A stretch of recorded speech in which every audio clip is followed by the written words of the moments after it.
Assalamualaikum warahmatullahi wabarakatuh.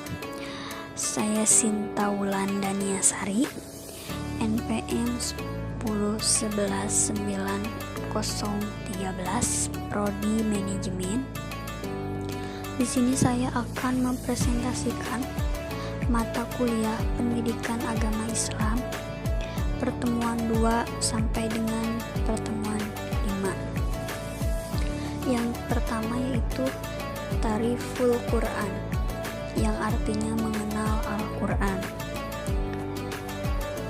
Metode tafakur adalah metode yang memudahkan mengamalkan ajaran-ajaran Al-Quran atau hadis. Kegiatan tafakur adalah berpikir menggunakan akal dan qalbu. Di sini juga ada kalamullah, 2 unsur kata dari lafaz dan Allah, yaitu kalam adalah perkataan atau firman. Al-Quran diturunkan secara berangsur-angsur kepada Nabi Muhammad SAW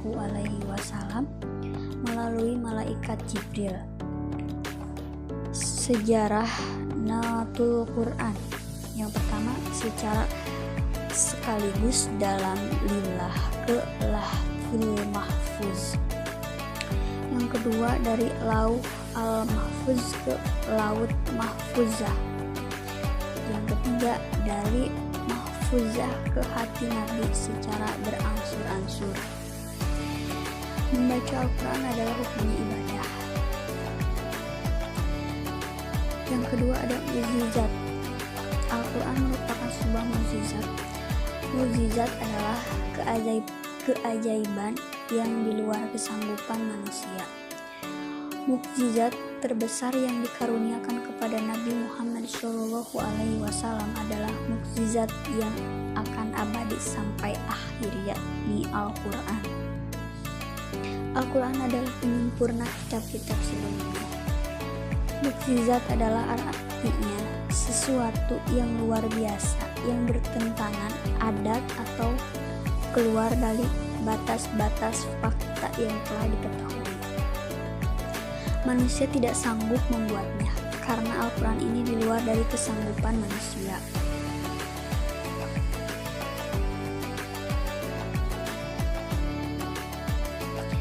Al-Quran dari segi isinya mengandung mukjizat di antaranya.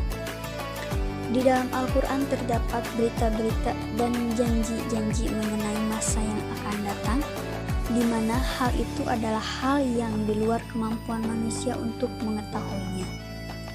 Di dalam Al-Quran juga terdapat fakta-fakta ilmiah yang tidak mungkin diketahui manusia di tanah Arab saat itu. Tetapi faktanya itu dijelaskan dengan tepat dan sekarang terbukti kebenarannya. Al-Quran diturunkan oleh Allah Subhanahu wa Ta'ala dan dipelihara olehnya. Terdapat dalam Quran surat Al-Hazr ayat 9 yang artinya, sesungguhnya kamilah yang menurunkan Al-Quran dan kami benar memeliharanya. Kemudian ada Asmaul Al-Quran. Al-Quran secara bahasa Arab yaitu Quran.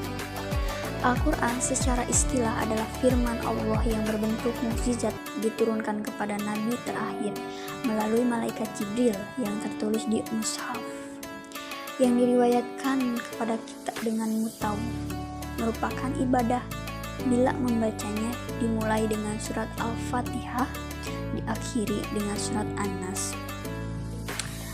Alkitab, Dalikal kitabu la raiba fihi hudal lil muttaqin. Kitab Al-Quran ini tidak ada keraguan kepadanya petunjuk bagi mereka yang bertakwa. Terdapat dalam Quran surat Al-Baqarah ayat 2. Dalam Al-Quran surat Al-Huda itu petunjuk, Ar-Rahman, Rahman, An-Nur, cahaya, Ar-Ruh, dan Asy-Syifa. Kemudian ada nama-nama Al-Quran. Al-Haq itu kebenaran. Isinya adalah kebenaran dari awal hingga akhir ayat yang datang dari Allah Subhanahu wa Ta'ala untuk menciptakan kehidupan manusia sesuai isi Al-Quran, serta untuk mengatur sistem kehidupan manusia itu sendiri. Semua yang ada dalam Al-Quran itu harus diikuti bukan hanya oleh manusia tetapi juga semua makhluk. Al-Baya, ketenangan, memberikan penjelasan kepada manusia mana yang benar, mana yang salah, mana yang hak dan mana yang batil, mana yang lurus dan mana yang sesat.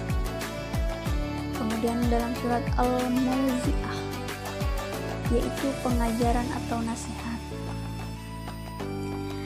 diturunkan untuk berbagai keperluan manusia. Umat manusia akan senantiasa membutuhkan pelajaran dan peringatan yang akan membawanya ke jalan yang benar, kembali pada tujuan penciptaannya. Firman Allah Subhanahu wa Ta'ala, dan sesungguhnya telah kami mudahkan Al-Quran untuk pelajaran. Quran surat Al-Qamar ayat 22. Kemudian Al-Zikir, peringatan, memberikan peringatan kepada manusia, sangat bersifat pofula yang mendarah daging.